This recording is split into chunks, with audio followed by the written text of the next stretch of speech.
નમસ્કાર વિદ્યાર્થી મિત્રો, આજે આપણે ઇંગ્લિશ સબ્જેક્ટ ધોરણ 10ની પેપર સ્ટાઇલની વાત કરીશું. મિત્રો, કોઈ પણ વિષય હોય, પેપર સ્ટાઇલ સમજવી ખૂબ જ અગત્યની છે.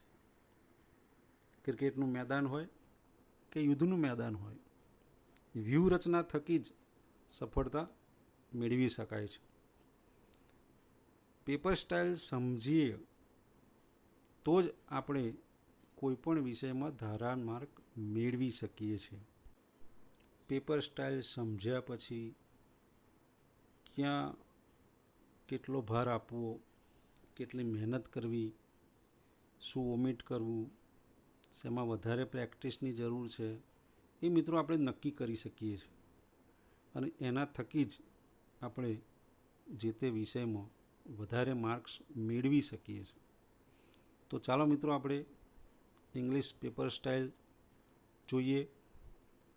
ત્યાર પછી આપણે માર્ચ 2020ના પેપર થકી જ એને ડિટેલમાં સમજીશું. હવે આપણે આ પેપર સ્ટાઇલને આધારે માર્ચ 2020નું પેપર જોઈએ, જેથી તમને વધારે સમજ પડે. સૌથી પહેલાં સૂચનાઓ જે છે એને આપણે જોઈએ. તમે કદાચ ઉતારમાં વાંચતા ના હોય તો અત્યારે સમજી લો તો વધારે ખબર પડે. પેપર ઉપર ઇંગ્લિશ એવું લખેલું નથી આવતું. 16 એનો જે વિષય કોડ છે એ લખેલો છે, કૌંસમાં લખેલું આવે છે, ટાઈમ લખેલો હોય છે, મેક્સિમમ માર્ક્સ લખેલા હોય છે. ઇન્સ્ટ્રક્શન્સ કરીને જે સૂચનાઓ છે એમાંની પહેલી છે, write in a clear legible handwriting. વંચાય તેવા સ્વચ્છ અક્ષરે જવાબ લખો. Number 2, this question paper has 5 sections A, B, C, D and E. આ પ્રશ્નપત્રમાં 5 વિભાગ છે, A, B, C, D અને E. And question numbers from 1 to 57 અને કુલ 1 થી 57 પ્રશ્નો છે. Number 3, all questions are compulsory. બધા જ પ્રશ્નો ફરજિયાત છે. There are only internal options. કદાચ હોય તો એ જે તે પ્રશ્નની સામે આંતરિક ઓપ્શન્સ આપવામાં આવ્યા હશે. Number 4, the numbers to the right represent the marks of the questions.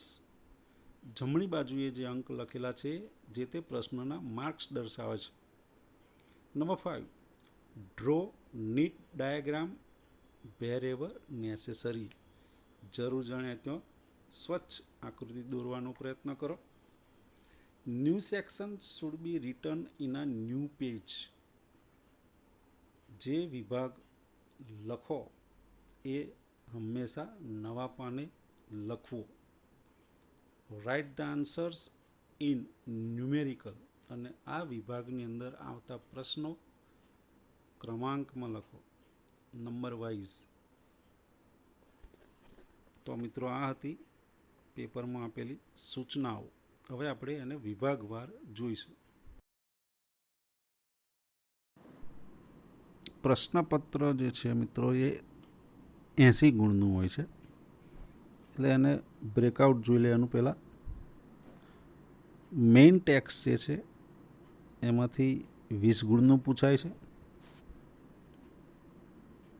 Black buck જે સપ્લિમેન્ટરી રીડિંગ છે એમાંથી 8 ગુણનું, 5 રીડિંગ કોમ્પ્રિહેન્શન અને 3 વોકેબલરી. ફંક્શન 9 માર્ક્સના પૂછાય છે. Unseen comprehension 8 mark, 1 verbal, 1 non verbal અને ગ્રામર 19 માર્ક અને રાઇટિંગ 16 માર્કનું પૂછાતું હોય છે. આ રીતે કુલ 80 માર્કનું તમારે પૂછાય છે. હવે સેક્શન એની વાત કરીએ તો ક્વેશ્ચન નંબર 1 to 10, 1 થી 10 જે પ્રશ્નો છે એમાં તમારી જે મેઇન ટેક્સ છે એના 1 થી 10 યુનિટમાંથી નાના નાના ફકરા મૂકેલા હશે અને એની નીચે પ્રશ્નો મૂકેલા હશે. પ્રશ્નોની સંખ્યા 10 હશે, ફકરા 5 કે એનાથી વધુ પણ હોય ને એનાથી ઓછા પણ હોય, પણ 10 ક્વેશ્ચન નક્કી છે અને દરેકનો 1 ગુણ છે.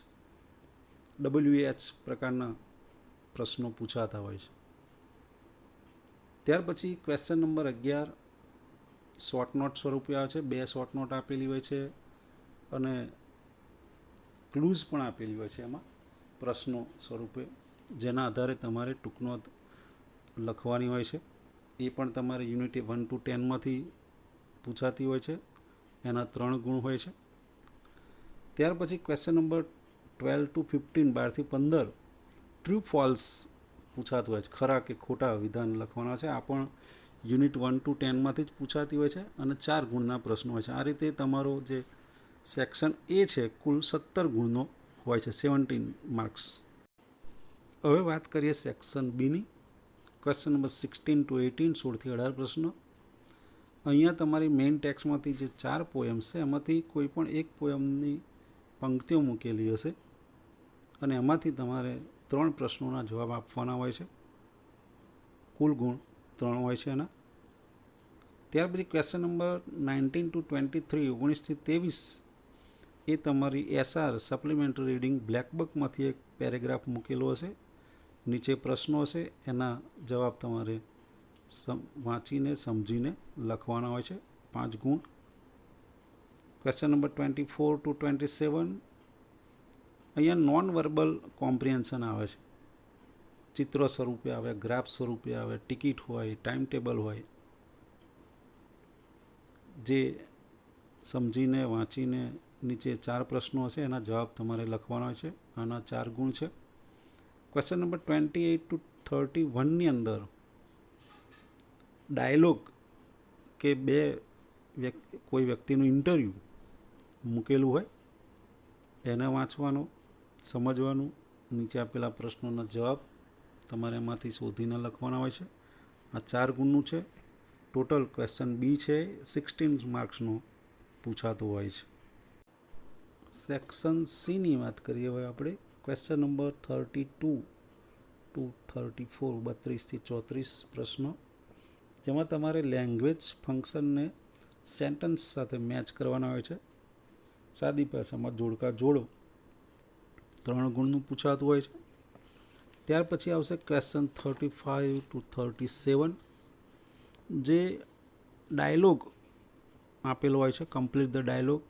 અહીંયા પણ ફંક્શન બેઝ હોય છે. ક્વેશ્ચન 4 ઓપ્શન આપેલા હોય છે, એમાંથી તમારે વિકલ્પ પસંદ કરીને લખવાનો છે. આ પણ 3 ગુણનું પૂછાતું હોય છે. Question number 38 to 40 complete the sentence. અધૂરું વાક્ય હશે, કૌંસમાં સૂચના લખેલી હશે, કયા ફંક્શનથી તમારે પૂરું કરવાનું છે. આ પણ 3 ગુણનું પૂછાતું હોય છે. ક્વેશ્ચન નંબર 41 અહીંયા નાનકડો પેરેગ્રાફ આપેલો હશે, 3 ખાલી જગ્યાઓ હશે. Vocabulary base. મોટે ભાગે પાઠ્યપુસ્તકમાંથી ફકરો મૂકતા હોય છે. 3 ગુણનો હોય છે. ક્વેશ્ચન નંબર 42 to 44 અહીંયા તમારી જે બ્લેક બુક SR છે એમાંથી વોકેબલરીનો ક્વેશ્ચન હોય છે. નિયરેસ્ટ મિનિંગ તમારે 4 ઓપ્શનમાંથી શોધવાનો હોય છે. આ રીતે સેક્શન સી કુલ 15 ગુણનો હોય છે. હવે જોઈએ section D. Total section grammar base છે 16 માર્ક્સનું. ક્વેશ્ચન નંબર 45ની અંદર ડાયરેક્ટ ઇનડાયરેક્ટનો ક્વેશ્ચન છે. 3 કે 4 વાક્યો હોય છે ડાયલોગ સ્વરૂપે, એને તમારે ઇનડાયરેક્ટમાં ફેરવવાનો હોય છે. 3 ગુણનો હોય છે. 46 to 48 કન્જક્શનનો ક્વેશ્ચન્સ હોય છે. 3 ગુણનો વાક્ય જોડો એ સ્વરૂપે પૂછાતો હોય છે. ક્વેશ્ચન નંબર 49 એડિટિંગ, એટલે કે નાનકડો ફકરો હશે, 3 જગ્યાએ લીટી દોરેલો હશે, જે ખોટો ભાગ હશે એને તમારે સુધારીને ફરીથી લખવાનો હોય છે. આ પણ 3 ગુણનો પૂછાતો હોય છે. ક્વેશ્ચન નંબર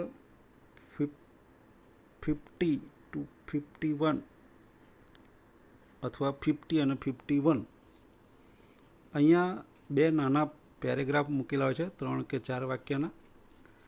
અને સૂચના અનુસાર તમારે એને પરિવર્તન કરવાના હોય છે. Do as directive.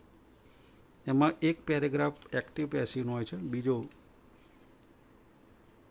Gender, tense, singular કે પ્લ્યુરલ બદલવામાં પૂછાતું હોય છે. આ 2+2 કરીને 4 ગુણનું પૂછાતું હોય છે. Question number 52 to 54. Frame the question સ્વરૂપે MCQ ટાઈપના અહીંયા પ્રશ્ન પૂછાતા હોય છે. 3 ગુણનો આ પ્રશ્ન છે. વિધાન વાક્ય લખેલું હોય છે, નીચે લીટી દોરેલી હોય છે, અને એ લીટી દોરેલો ભાગ જવાબ બને એ માટેનો પ્રશ્ન તમારે ઓપ્શનમાંથી શોધવાનો હોય છે. હવે જોઈએ સેક્શન ઈ. Question number 55. મિત્રો, 55માં પ્રશ્નમાં પેરેગ્રાફ પૂછાતો હોય છે. 3 પેરેગ્રાફ આપેલા હોય છે, જેમાંથી એક પેરેગ્રાફ તમારે લખવાનો હોય છે, જે 6 ગુણનો પ્રશ્ન હોય છે. મિત્રો, વિઝિટ અને પર્સન તો લગભગ પૂછાતા જ હોય છે, અને તમે એમાં તૈયારી કરો તો પૂરેપૂરા માર્ક્સ આવી શકે છે. ત્યાર પછી છે ક્વેશ્ચન નંબર 56, જે ઈમેલ રાઇટિંગ હોય છે. ઇનફોર્મલ ઈમેલ પૂછાતો હોય છે, મિત્ર કે સગા સંબંધીને લખવાનો. એની ઓરમાં રિપોર્ટ રાઇટિંગ, અહેવાલ લેખન પૂછાતું હોય છે. એમાં મુદ્દાઓ કે પ્રશ્ન સ્વરૂપે ક્લુ આપેલી હોય છે. આ 5 માર્કનું હોય છે. ત્યાર પછી છે ક્વેશ્ચન નંબર 57, પિક્ચર ડિસ્ક્રિપ્શન, જે 5 માર્કનું છે. ચિત્ર જોઈને 10 વાક્યો ઓછામાં ઓછા તમારે લખવાના હોય છે. આની પણ પ્રેક્ટિસ કરો તો પૂરેપૂરા માર્ક્સ આવી શકે છે. તો આ રીતે કુલ 80 ગુણનું તમારું પેપર સેક્શન એથી લઈને ઈ સુધીમાં વિભાજિત થયેલું હોય છે.